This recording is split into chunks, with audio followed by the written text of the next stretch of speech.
When you were a kid, did you ever see like or pass by any of the Winter Hill guys, like how we went to Joe Had to ask that question? I had to ask. My mother was married to 2 of them. When their business didn't go their way, yeah, they were being perks, but you know, otherwise they were normal family men. How'd you get that? What happened to your ear there? What happened? Somebody take a piece of that for a souvenir? Today we find ourselves in Somerville, one of the most legendary cities in the Boston area, and it was one of the main focal points of the Great Boston Irish Gang War. We're at Somerville, Mass, baby. Yes, sir. Somerville, Massachusetts is an incredibly interesting and unique place. To anyone not from the area, it could easily be mistaken as some part of Boston or some random Massachusetts city without its own independent identity. Even though Somerville is one of the most rapidly changing cities in the area, it still holds this certain character, an indescribable energy. The city has contributed so much to the greater Boston area's underworld lore and culture at this point, it deserves its recognition. Let's take a look at the evolution of the city's underworld, all the way from the notorious Winter Hill Gang to the disappearing street gangs of today's Ville. On the way, we'll get a taste of the city of Somerville's incredible hospitality. Somerville had a little nickname. Do we remember it? Slummerville, yeah. So we have grates on our doors and windows, as you know, because we were here back then. But it was my favorite. I loved this area. But the people were so different. Everybody was families. Mama Gina's neighborhood, a couple of us are left. And you know what? A lot of new places are here, so there's a new flavor. You know, we gotta kind of like accept the new people. The new 30-year-olds are coming up, starting their own little fancy little places. We gotta try them. Now it's like so little crimes. You don't even realize, and you don't have the time to talk about it. That's true. I mean, I love it. You know, it's nothing not to like about Somerville. Regardless, it is expensive. As far as organized crime is concerned in Boston, there aren't many other names as legendary as the Winter Hill Gang. The thing is though, the Winter Hill Gang is actually from Somerville, a city directly outside of Boston. The Winter Hill Gang, along with the Italian Mafia, are responsible for reshaping the greater Boston criminal underworld after the Great Irish Gang War of the 1960s. The media gave this criminal cleansing the catchy name of the Irish Gang War because the original 2 people who started this beef had Irish surnames. But the reality is every single gang in the greater Boston area was eventually forced to pick a side. And the majority of the actual unalivings were perpetrated by the Italian Mafia, Joe Barbosa and his East Boston crew, the dangerous Roxbury gang run by Wimpy Bennett, who would be taken out by Cadillac Frank and Steve Flemmi, who suddenly realized they didn't want a boss anymore. But today we're going to focus on the city of Somerville and the role that the actual Winter Hill Gang played throughout the Irish Gang War, all the way through the second half of the 20th century on the streets of Massachusetts. On Labor Day 1961, Georgie McLaughlin, the youngest brother of the notorious Charlestown McLaughlin clan, got especially drunk and did something inappropriate to a female partygoer. There are so many conflicting stories about what actually happened after, but the long and short of it is, Georgie got the ever-living shit beat out of him and was left in a heap in one of the many alleys between the old cottages that used to line the beach. He was found and brought to the nearby Anna Jakes Hospital in Newburyport, where he was listed in critical condition but survived. The next day, Bernie McLaughlin, the middle brother and head of the quote-unquote crew, came to Buddy McLean, one of the most legendary people to ever come out of Somerville, or the Boston area for that matter. At this point, the Winter Hill guys weren't hardcore gangsters. They were blue-collar guys, truck drivers, lumpers, longshoremen, union men who did a little criminal moonlighting to make some extra cash on the side. Still, even though they weren't an organized gang, Buddy was looked at as like the leader, or at least one of the most respected guys from Somerville. Bernie demanded that Buddy hand over whoever was responsible for this beating. Buddy replied that he could and would not do that. Georgie was in the wrong and deserved exactly what he got. Bernie steamed out of his office, and Buddy knew this certainly was not over. A few nights later, Buddy was awoken in the middle of the night to his German Shepherd's barking. He looked out and saw a group huddled by his car. He went and retrieved a sidearm out of the closet, opened his front door, and let a couple go, and the men scattered. The next morning, around 6 a.m., a cop came to inquire about the shots fired call received at some point in the early morning. When Buddy and the policemen were looking at his car, the trunk was ajar, and sticks of dynamite were hanging from the engine. He had interfered as the McLaughlins planted a car bomb as revenge for Buddy not giving them what they asked for. The only thing was Buddy's wife and children would have been in the car, not him. A grave look came over Buddy's face. As the cop began to write a report, Buddy closed his notebook and said, "Don't worry about it. I'll take care of it myself." So here we are, ladies and gentlemen, in front of Buddy McLean's old house. He was the leader of the Winter Hill Gang.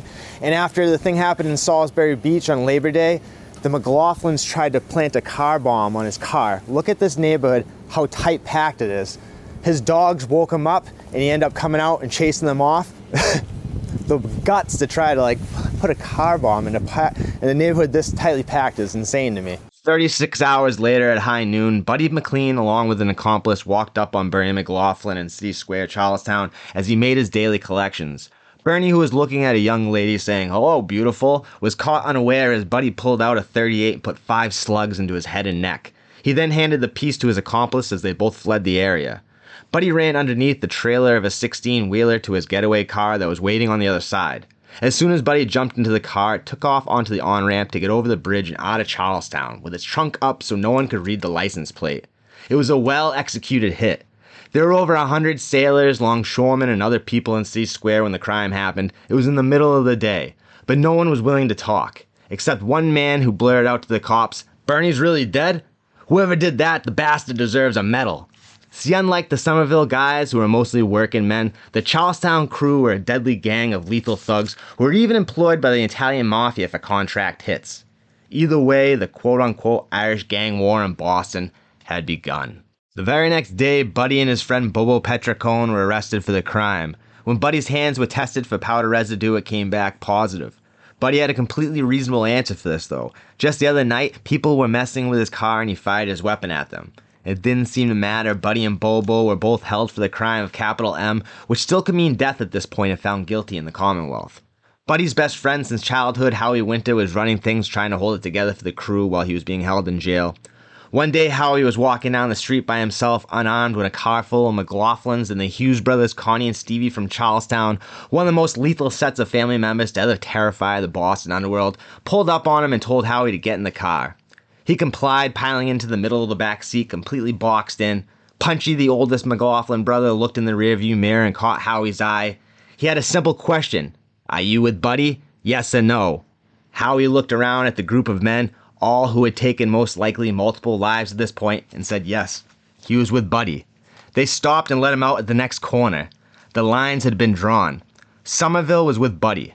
Howie was soaked with sweat, and he thought to himself, "I can't leave the house without a piece again." Eventually, Buddy and Bobo were released with the charges dropped due to lack of witness cooperation. Shocking. But life would really never be the same for the Somerville guys after the hostilities started. Bobo, after almost being taken out by a car bomb and harassment by the authorities, he saw the writing on the wall. He lost a considerable amount of weight, changed his name to Alex Rocco, and moved to Hollywood and got a job imitating gangsters that he honestly was once a lot alike. The most famous role he played was Moe Greene in the Godfather movies. Buddy's other close friend, Russ Nicholson, who was believed to be the getaway driver for the Bernie McLaughlin hit, was actually an MDC Metropolitan Police officer at the time. He was eventually stripped of his badge for his underworld activities and connections. Then, sadly, in May of 1964, his body was found in a wooded gully on the Wilmington-Woburn line.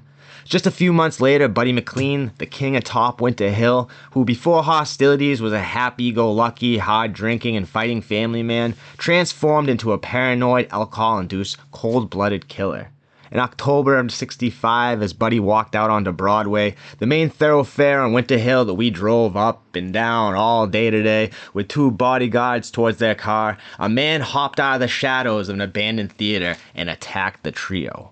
With an incredible feat of marksmanship and agility, a henchman, most likely the lethal Stevie Hughes, jumped out of the abandoned Capitol Theater on Broadway and sprang his attack. He spent 5 of his 6 12-gauge shells on the men, striking all 3. Buddy's 2 bodyguards survived with non-life-threatening wounds, but Buddy McLean, the toughest guy in Somerville, some say, lingered for about a day before dying on Halloween 1965, exactly 4 years to the day that he took out Bernie McLaughlin in City Square. Charlestown was all about spent at this point, but I'm sure that Stevie and Connie Hughes most likely really celebrated that night. This was also shortly after Punchy McLaughlin had been finally whacked on the 3rd attempt as well. Howie Winter begrudgingly took on the top spot at Winter Hill after Buddy's passing. After the Hughes brothers were both tracked down and taken care of, Somerville could finally rest easy. Charlestown had been wiped out completely. Bernie dead. Punchy dead. Connie dead. Stevie dead. Georgie, life in prison for honestly probably the one crime he actually didn't commit. But the effect that this quote-unquote war had on the greater Boston underworld was catastrophic. Whole crews like Charlestown, Joe Barbossa's East Boston gang had been completely decimated, and Wimpy Bennett's Roxbury crew were really just Stevie Flemmi and Cadillac Frank Salemi with their friend and mechanic George Kaufman at this point. Looking for a home, eventually Steve Flemmi years later ended up with Winter Hill. The real winners in this quote-unquote Irish gang war was the local Italian mafia. They sewed up control of the city by carefully taking out enemies and threats under the cover of this Irish conflict. Honestly, they are probably responsible for more bodies than anyone else in this whole quagmire. Jerry Angiulo, the underboss of the New England family and the de facto ruler of Boston, was caught on an illegal FBI wiretap screaming, "I had to bury 20 Irishmen to take over this town." What's up, everybody? We're on Marshall Street in Somerville. This used to be Marshall Motors, which was a working garage, but it was also the headquarters for the Winter Hill gangs. Now it's a church. Back then, this was a den for gangsters. With their new mechanic friend George Kaufman in tow, the Winter Hill gang operated out of the Marshall Motors garage on Marshall Street in the heart of the Winter Hill neighborhood. By the 1970s, with their enemies vanquished, the Hill was aligned with Jerry Angiulo and Boston's lethal mafia family. By this point, the group of originally blue-collar working guys had transformed into a feared organized crime crew. They got deeply involved in bookmaking and loan sharking. They themselves got involved in these rackets, but more than anything, they absorbed guys already operating out on the street and had them kick up a protection fee. They also began to be employed by the mafia to take out rivals. Joe McDonald, a Winter Hill and Somerville legend who was described as a man you do not bump into at a bar, was one of the most feared men in the Boston underworld and also one of the Hill's top hitters. They also began to absorb independent operators in the underworld from different parts of the Boston area like Johnny Martorano. Martorano would end up with one of the highest body counts in Boston organized crime history. In the 1970s, the Hill, upon directions from the North End, wiped out the entire crew of Indian Al Angeli and at the same time knocked out a sizable debt with the local mafia. As the 1970s rolled on, the Hill became the second most powerful organized crime group in the city after the Italian mafia, which only continued to grow after the Irish gang war. By the end of the decade, law enforcement had their crosshairs set on the Hill. The gang's leader, Howie Winter, found himself along with legendary Somerville bookie Sal Sperlinga caught up in a pinball extortion case. Basically, organized crime guys would go into a place, ask people to use their arcade or vending machines. If the person said they didn't need them, they already had machines. Maybe a couple goons show up later and bust up the existing machines. Then the next day, the guy walks back in and asks them if they want to use his machines. Usually the picture is pretty clear by now. Howie ended up getting indicted and convicted along with Sperlinga. As Howie went away, Sal appealed his case and was out on bail. After playing some cards at a social club, Sperlinga walked out into the busy Magoon Square where he was taken out in broad daylight. Apparently a man had been going from bar to bar and asking around the area if anyone had seen Sal. It was a hit for the Somerville underworld and the city itself, as Sperlinga was a beloved figure. We're here in Magoon Square in Somerville, and this is the place where Sal Sperlinga, a legendary bookie from Somerville, lost his life in the late 70s. By the end of the 1970s, the Hill wasn't really the Hill anymore. Most of the original guys were either dead, in prison, or on the lam. Howie was also caught up in a huge horse race fixing scandal which saw basically the entire Winter Hill organization indicted except mysteriously its two newest members, Steve Flemmi and Whitey Bulger. Once the rest of the gang was imprisoned or on the lam, Whitey and Stevie moved the gang's operation from the garage on Marshall Street to a garage on Lancaster Street, right next to North Station in the Boston Garden. Neither one of these guys were from Somerville. Stevie was from Roxbury and Whitey from Southie. They honestly had very little to do with the actual Winter Hill, but whenever the name is brought up, these two are referenced. Without the presence of the Winter Hill gang as it used to be, and crime becoming less and less organized, Somerville changed throughout the 1980s and 90s. Narcotics and street crime became more and more prevalent, and Somerville became to develop a rough reputation, even earning the dubious nickname of Slummerville. By the end of the 1990s, the demographics of the city were changing dramatically as well. All right, we're here at a local Dunkin' Donuts in Somerville with rapper Arthur Supreme and his father Jim. Somerville was cheap, you know, and all the industries were right here. Charlestown, Sharap's Candies, you had Necco Candy Company. And we lived in the poor side of Somerville, East Somerville, you know, so it was, you know, a lot of big families and low incomes, but I mean, we left our doors open when I grew up. Yeah. I don't think anybody had a key to my front door, my back door in my house. It was never locked. You know, we didn't have to worry about that because you knew everybody in your neighborhood. you know, and you's all watched out for each other. You don't know your neighbor anymore in Somerville. Nobody talks to each other. Yeah. No. We grew up here. Not one person in our family at the moment lives in Somerville. In a place like this, so close to Boston and its technology, and Cambridge, you know, they need apartments more than they need an industry. Yeah. Somerville was a very corrupt city, but we knew it and we didn't care as long as things got done. There was another mayor that wasn't here too long ago that did so much for the city of Somerville, so much, okay? But he was corrupt. I did lines with the guy, you know? We didn't give a that they were padding their pocket because they were actually getting things done in Somerville. It wasn't just to pad their pocket. Yep. They were making something on the side, yeah. But you know what? You're getting your streets repaved. Exactly. As long as you're doing your job, your playgrounds were getting kept up, you know, but that didn't happen anymore. Now it was just pad your pocket and the people that live here. It's just the way it is. It's the generation has changed. The gangs came into Somerville. Yeah. It was cheap to live on Lower Broadway, which you can't touch a house on Lower Broadway today. There was a lot of MS-13, and then the Bloods and the Crips came in, so there was a battle between all of them, which engulfed everybody else around it, you know, that had nothing to do with it. Back in the 60s, they built the housing developments and said, let's put a bunch of low-income people in this one spot and see how it works. It was a project, it was a test. It's an idea, yeah. It was an idea. And look what happened with it, crime. Yeah. You know, because everybody's struggling just to survive and feed their family, so they're gonna rob the guy they don't know, you know? Or that they're, you know, getting all drugged out because they think their life is terrible and nobody's helping them, and you end up with crime. It's the way it is. You don't stuff a whole bunch of people that are desperate in one spot. As we were growing up, the projects was run down, but in those tough times, it taught me a lot of different things about myself, and it taught me how to overcome adversity, legit, one-on-one, you know what I'm saying? So it was like, growing up in the projects, you're a project, right? And you're like, you're not good enough, or you're not gonna make it in life, or whatever. For me, I use that as fuel to my fire to like do what I'm doing now. I try to tell all the kids, man, listen, it's all about community, it's who you know, right? And then how are you gonna grow from that? Be yourself, man. People are gonna appreciate you more for that. By the turn of the new millennium, many new groups started moving into Somerville. Huge numbers of Latinos, including Puerto Ricans, Dominicans, and Central Americans moved in. A large Haitian community also took root in the city. It wasn't always a smooth transition with the tight-knit, blue-collar, mostly white community and the newcomers. In the early 2000s, groups like MS, the Bloods, and the Crips moved in the city and clashed with local Somerville kids on the streets. It started with kids getting jumped, then people started getting poked, but the kind of violence that escalated on the streets and the attitude was quickly changing in Somerville. This wasn't the same city as the one that the Winter Hill Gang ran. Look at that. That's got mandarins. Yeah, they just changed this park up right over here. This park used to be like really up. We are in Clarendon Hill Projects on the West Somerville side of Somerville, Massachusetts. My name is STECA'S. I got a little podcast called Chop It Up with Stec, you know? I was a drug dealer, you know what I mean? Was, keyword, was. You feel me? So that requires being more diplomatic.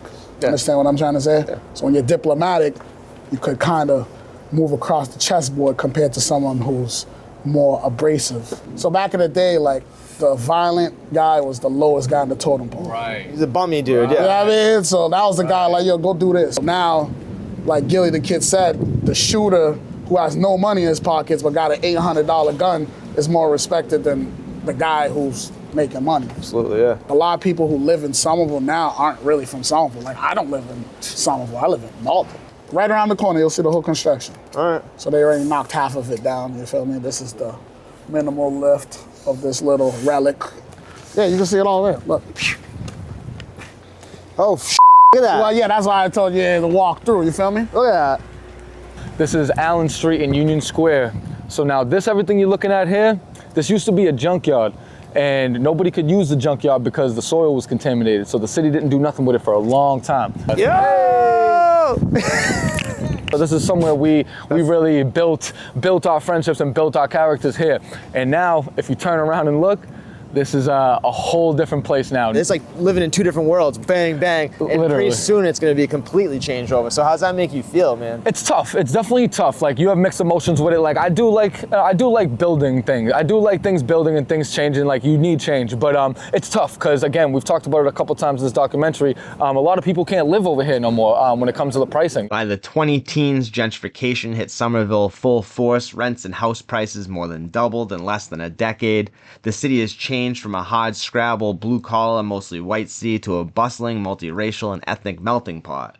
Crime overall is much lower now and is concentrated to certain areas in the projects. Even the projects are changing the city, with the old bricks being torn down and funky townhouses being put up everywhere. The latest beef, which has cooled off recently, was between Somerville's projects and Cambridge's port projects, which I detailed in my Cambridge video a little while back in very good detail. So if you want to know more about that, check it out. A couple kids lost their life, and one kid was put into a wheelchair for the rest of his life. Below us is the projects in Somerville, which is home to one side of the deadly beef between Cambridge and Somerville that took place in the late 2010s. Man, we in Winter Hill right now, you know what I'm saying? Known now as Dub H to some.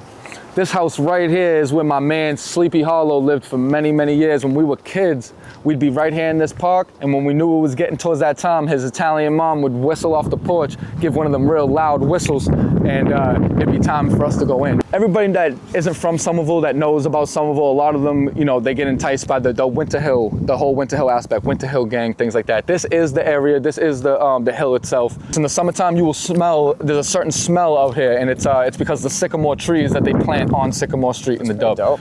This was a watchtower for when, you know, we were beefing with England. They would use this to watch for when beef was coming.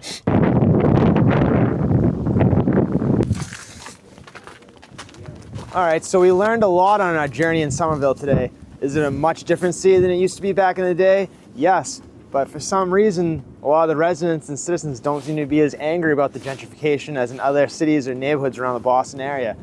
Just a completely different kind of feel and experience that we had in the city today. So I just want to give a shout out to Somerville. We had a great time today. And the truth is that most of y'all need direction on how we do this. If we stepping in, yeah, it's a movement. And to be real, I don't know if the screw fits. So when I'm tested, I get lucid. In the booth, only place I'm abusive. To them sidesteppers, I'm a nuisance. My soul strong from the bruises. Let's vibe in the booth, that's my medicine. Watch these haters